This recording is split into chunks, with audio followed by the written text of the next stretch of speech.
প্রিয় দর্শক, আসসালামু আলাইকুম। আগামীকালকে উন্মুক্ত বিশ্ববিদ্যালয়ের এইচএসসি ফার্স্ট সেমিস্টারের বাংলা পরীক্ষা। তো এই বাংলা পরীক্ষায় আমরা মোটামুটি বিভিন্ন সাজেশন এবং বিভিন্ন সালের প্রশ্ন এর থেকে বাছাই করে মাত্র 4টে গল্প আর 4টে কবিতা নির্বাচিত করছি, যে এখান থেকে প্রশ্ন আসার সম্ভাবনা বেশি। অপরিচিতা 24 সালে আসছে, তারপরও এবার জেনারেল যে এইচএসসি পরীক্ষা গেছে, এই পরীক্ষা অপরিচিতি থেকে অনেক প্রশ্ন আসছে।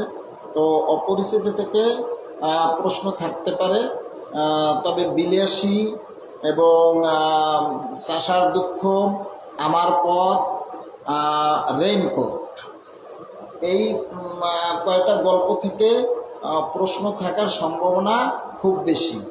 অপরিচিতা, বিলাসী, চাষার দুঃখ, আমার পথ, রেইনকোট, এই 5টা। তো অপরিচিতা তেমন ইম্পর্টেন্ট না, তারপরে ওখান থেকে কিছু প্রশ্ন আসতে পারে, কারণ অপরিচিতা 24 আসছে। আর কবিতা সোনার তরী, তাহারই মনে পড়ে, 18 বছর বয়স। সোনার তরী, 18 বছর বয়স, তাহারই মনে পড়ে, এর থেকে প্রশ্ন থাকবেই। তারপরে আমি কিংবদন্তির কথা বলছি এবং কবর। তবে মূল 4টা সোনার তরী, কবর, তাহারই মনে পড়ে, 18 বছর বয়স, এই 4টে কবিতা আজকে রাত্রে একটু সারাংশ দেখবেন, অথবা আমি যে লাইভ করতে আছি আমার সাথে থাকলে আশা করি পাস করার মতো যে মার্ক তা দিয়ে আসতে পারবেন। তো অপরিচিতা গল্প নিয়ে আমি আমার ইউটিউব চ্যানেলে আলোচনা করছি, আপনারা সার্চ দিয়া আমি আমার সেই লিঙ্ক আছে, আমার এই প্রোফাইলে লিঙ্ক আছে, আপনারা ওখান থেকে ইউটিউব দেখতে পারেন। আর এখন আমি বিলাসী যে গল্প, এই বিলাসী গল্পটা নিয়ে আলোচনা করব। তো বিলাসী গল্প এটা লেখছেন শরৎচন্দ্র চট্টোপাধ্যায়। তো স্বাভাবিকভাবে লেখকের বিষয়ে 2-1টা প্রশ্ন থাকে। তো আমরা যেহেতু আমাদের সময় নেই, মাত্র কয়েক ঘন্টা সময়, রাত্রে তো ঘুমাইতে হইবে, সকালে পরীক্ষা দিতে হইবে, তো এখন তো আর অত কিছু পড়ার সময় নেই। তো লেখকের জন্ম এবং মৃত্যু, এই 2টা একটু মনে রাখলেই হবে। তো শরৎচন্দ্র চট্টোপাধ্যায় উনি 1876 সালে 15 সেপ্টেম্বর জন্মগ্রহণ করছে এবং মৃত্যুবরণ করছে 1938 সালের 16 জানুয়ারি মৃত্যুবরণ করছে। তো ওনার লেখা এই বিলাসী গল্প, তো বিলাসী গল্পর যে সারমর্ম এইটা আমি একটু বলতেছি, যে যদি আপনারা আমার সাথে থাকেন আশা করি কালকে পাশের মার্ক নিয়ে আসতে পারবেন। তো বিলাসী গল্পের ভিতরে মূল চরিত্র হইল মৃত্যুঞ্জয়, তারপর বিলাসী, এই 2জন হইল মূল চরিত্র। আর হইল ন্যাড়া এবং খুড়া। তো ন্যাড়া হইছে এই গল্পের কথক, অর্থাৎ যার জবানিতে, যার কথায় গল্পটা লেখা হয়েছে, অর্থাৎ লেখক নিজেই ন্যাড়া, অর্থাৎ ন্যাড়ার জবানিতে এই গল্পটা বর্ণনা করা হয়েছে, গল্পটা লেখা হয়েছে। আর খুড়া আসলে হইল একজন আত্মীয়, অর্থাৎ আমরা স্বাভাবিকভাবে বলি যে চাচা এবং চাচা খুড়া, অর্থাৎ খুড়ো হইল দূর সম্পর্কীয় চাচা। আর মৃত্যুঞ্জয় হইল এই গল্পের মূল যে চরিত্র হইল মৃত্যুঞ্জয় এবং বিলাসী। তো গল্পটা কি নিয়ে, এই গল্পটার ভিতরে আসলে ফুটে উঠছে যে সমাজের কিছু কুসংস্কার এবং সমাজে যে উঁচু নিচু জাতের যে একটা প্রকারভেদ, এই বিষয়গুলো মূলত এই গল্পে ফুটে উঠছে। তো মৃত্যুঞ্জয় ছিল এক সাপুরে, মৃত্যুঞ্জয় ছিল নিচু বংশের একটা ছেলে। তার আপনজন বলতে কেউ ছিল না, দূর সম্পর্কে একজন খুড়া ছিল। খুড়া হইল চাচা সম্পর্ক। তো এই মৃত্যুঞ্জয় একটা বাড়ি ছেলে 20-25 বিঘা জমি। এই জমিতে আম গাছ ছিল। এই আম গাছ থেকে যে বাৎসরিক যে একটা টাকা আসতো, এই টাকাটাই ছিল তার সারা বছরে তার নিজের খাওয়া পড়া সব কিছুই এই আম বাগান থেকেই আসতো। তো নেড়া এখানে বর্ণনা করতেছেন যে আমরা 4 ক্রোড়, অর্থাৎ 4 ক্রোড়তে 8 মাইলেরও বেশি এত দূরে তারা হেঁটে স্কুলে যাইত।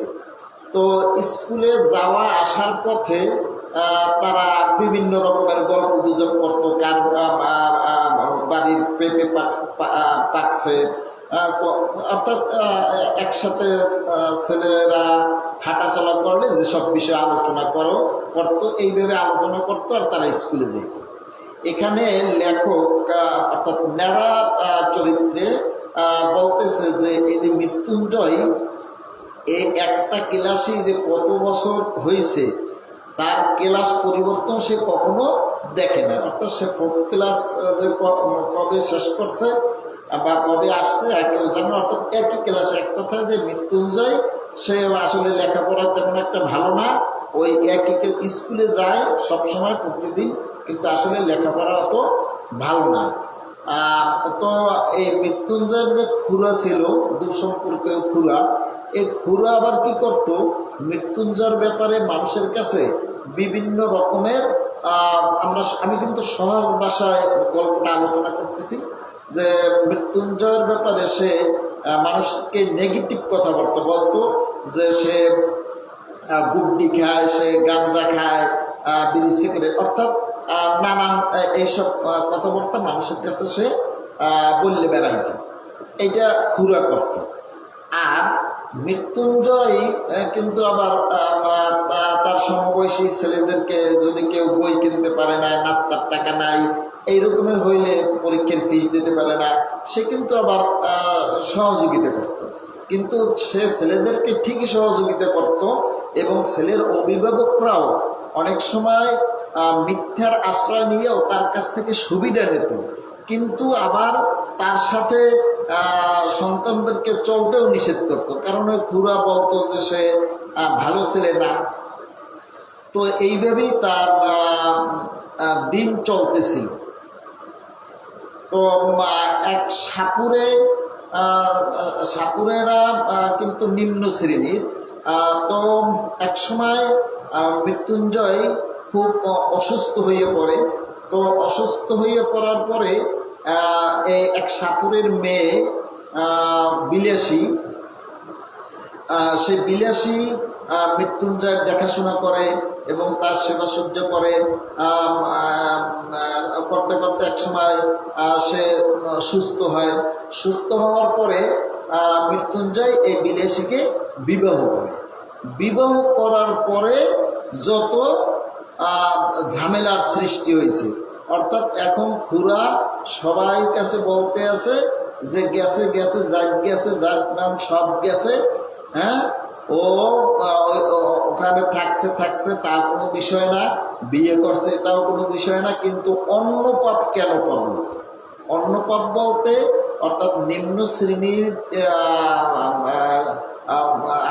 মেয়ের হাতে রান্না সে কেন খাইলো, এইটা হইল অন্য পাপ। এই অন্য পাপ কেন করছে এইটা নিয়ে সে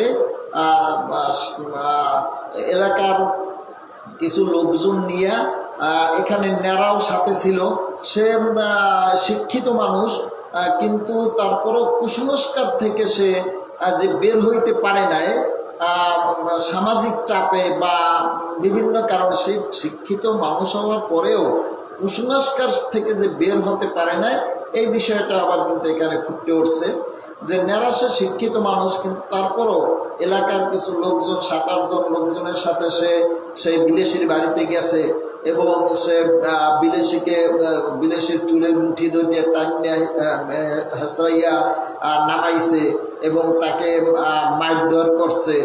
আর সঞ্জয় সে ঘরের ভিতরে তাকে আটকাই রাখছে, সে চিৎকার করছে এবং তার শক্তিও ছিল না, সে রোগাক্রান্ত ছিল।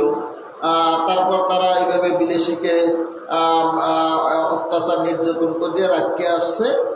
এরপরে কি হইল যে এই মৃত্যুঞ্জয় অনেক দিন পরে এই লেখক ন্যাড়া চরিত্রের যে কথক, উনি অনেক দিন পরে একদিন একটু খোঁজ নিল যে মৃত্যুঞ্জয় আসলে, তো মৃত্যুঞ্জয়কে সে আসলে ভালোবাসতো, যে মৃত্যুঞ্জয় কেমন আছে, কিরকমের আছে, একটু খোঁজ খবর নেই। তো সে গেল, দেখলো যে কে বলবে যে সে ব্রাহ্মণের সন্তান, সে এখন পুরো সাপুরে হয়ে গেছে, অর্থাৎ তার পাতায় পাগড়ি, গলায় পৈতা, অর্থাৎ সে একজন সাপুরে হয়ে গেছে। অর্থাৎ এখন সে কি করে, নিয়মিত সাপ ধরে এবং এই সাপের শিকড়, ওই গাছের শিকড় বিক্রি করে, এইটা তার পেশা। এবং বিলেসী সাথে তার খুব সুন্দর একটা সংসার তারা করতেছে।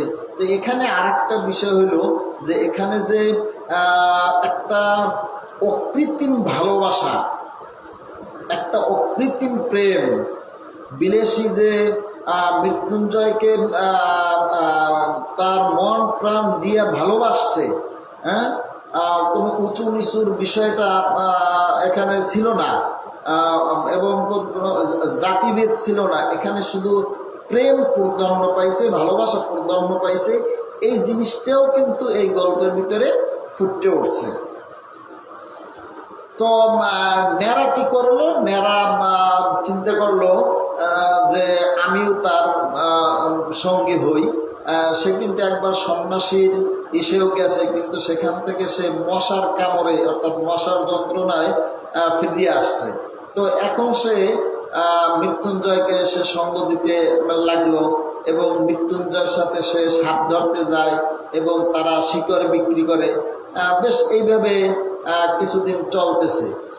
কিন্তু এই কাজগুলা বিলেসী আবার সে খুব অপছন্দ করত এবং বিলেসী তার স্বামী মৃত্যুঞ্জয়কে বলতো যে তুমি এইভাবে মানুষকে ঠকাইও না, আর আসলে আমার এগুলো ভালো লাগে না। অর্থাৎ তারা যে শিকার বিক্রি করত, এটা আসলে বিলেসী এটা পছন্দ করতো না, কারণ শিকার বিক্রি করা তো একটা প্রতারণা, এই প্রতারণা করতে, এই প্রতারণা মূলত তার ভালো লাগতো না।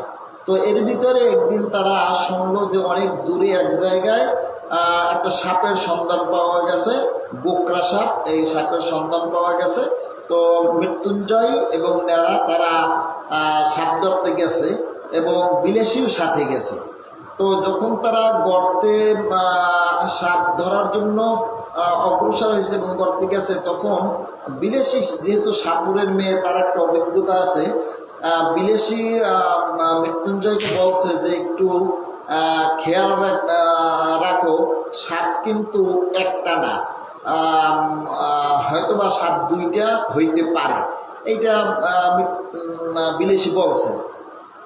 তো যখন মৃত্যুঞ্জয় গর্তের ভিতরে হাত দিয়েছে, হাত দেওয়ার সাথে সাথে একটা সাপ সে ধরছে, ঠিকই দুইটা সাপ ছিল, আর একটা সাপ তার হাতে কামড় মারছে। এরপর হাত দিয়ে রক্ত বের হইতেছে এবং তারপরে সেই মৃত্যুঞ্জয় তার যত তাবিজ কবজ যা ছিল সব দেশে এবং সেই বিলেসীর বাবা এবং তাদের আরও যত এই সাপুরে ছিল তাদেরকে খবর দেছে। হ্যাঁ, এবং ন্যাড়া মন্ত্রের পর মন্ত্র পড়তে আছে, হ্যাঁ, অবিরাম সে মন্ত্র পড়তে আছে। হ্যাঁ, কিন্তু সব মন্ত্রতন্ত্র পরাজিত করে মৃত্যুঞ্জয় মৃত্যুর কোলে ঢলে পড়ছে। এরপর বিলাসী সে তো তার অবস্থা খুব খারাপ হয়ে গেল এবং গল্পের শেষে হইল বিলাসী নেড়াকে এসে বলল যে তুমি আর কখনো এই কাজ করো না। এই হলো বিলাসী গল্পের মূল কথাটা হইল এই।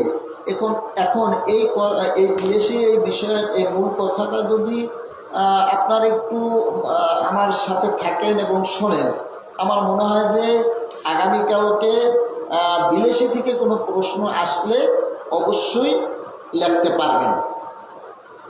আমি এখন কয়েকটা বহু নির্বাচনী প্রশ্ন উত্তর নিয়ে আলোচনা করব যে কি কি প্রশ্ন আসতে পারে।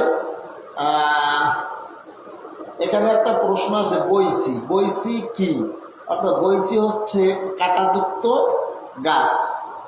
আরেকটা বিষয় হলো যে আমরা যদি 1 নম্বর এবং 2 নম্বর প্রশ্নের উত্তর দিতে পারি, 1 নম্বর এবং 2 নম্বর প্রশ্নের উত্তর দিতে পারি, তাহলে আমাদের জন্য কিন্তু এই যে বহু নির্বাচনী প্রশ্ন এগুলা খুব সহজ হয়ে যাইবে।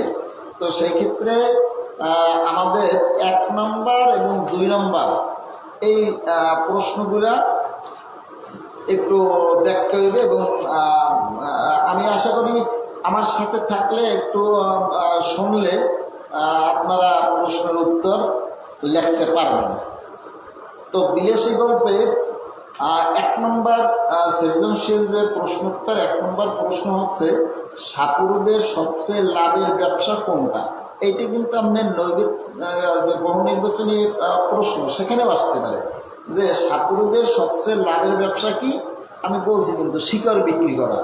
আমার যে আলোচনা সেই আলোচনার ভিতরে কিন্তু প্রশ্নের উত্তর আছে। তো একটু আলোচনাটা শুনলেই আমার মনে হয় যে লিখতে পারবেন। গ্রামের মধ্যে মৃত্যুঞ্জয় ছিল এমনই সুনাম বুঝিয়ে লেখো, অর্থাৎ তার সুনাম ছিল কি, তার ঘোরা, তার বিষয় বিভিন্ন রকমের আজে বাজে কথা, অর্থাৎ সে গুড্ডি খায়, সে গাঁজা খায়, এইসব কথা বলতো। এই তাই গেল যে 1 নম্বর প্রশ্নের এই যে আমি যে আলোচনা করছি তার ভিতরে কিন্তু উত্তর আছে। তারপর মৃত্যুঞ্জয়ের বাগানটি কত বিঘে ছিল? আমি বলছি 20-25 বিঘে ছিল। 4 ক্রোশ মানে 8 মাইল নয়, ঢের বেশি, অর্থাৎ 4 ক্রোশে কত মাইল? 4 ক্রোশে 8 মাইল, এটা হিসাব, কিন্তু আসলে ওই পথটা ছিল 4 ক্রোশে যে 8 মাইল তার চেয়েও অনেক বেশি। তো আপনার 1 আর 2 এই 3 মার্ক, প্রত্যেকটা প্রশ্ন থেকে 3 মার্ক দেওয়া, এটা কিন্তু খুব সহজ। তারপর 3 নম্বর প্রশ্নে আছে বিলাসী গল্পের নেড়াকে। নেড়া কিন্তু এই গল্পের কথক বা লেখক, সেই লেখকও এবং কথকও তার জবানিতে এই গল্পটা লেখা হয়েছে এবং আসলে নেড়া হয়েছে এই শরৎচন্দ্র চট্টোপাধ্যায়, উনি লেখক এবং উনি কথক। তারপর বিলাসী গল্পে মৃত্যুঞ্জয়কে অন্য পাপের জন্য দায়ী করছেন কেন? অর্থাৎ বিলাসী গল্পে মৃত্যুঞ্জয়কে অন্য পাপের দায়ী করছে যে সে বিলাসীর হাতের রান্না কেন খাইছে, এইটা ছিল তার অন্য পাপ। তারপর হলো কামসটাকা কোথায়? অর্থাৎ আমরা জানি যে একটা জাদু মন্ত্রের একটা দেশের নাম আছে, আমরা বলি কামুখ্যা, সেটা কামুখ্যা না, এটার নাম আছে কামসটাকা। এটা আমরা জানি ভারতে, আসলে এটা ভারতে না, এটা রাশিয়ায়।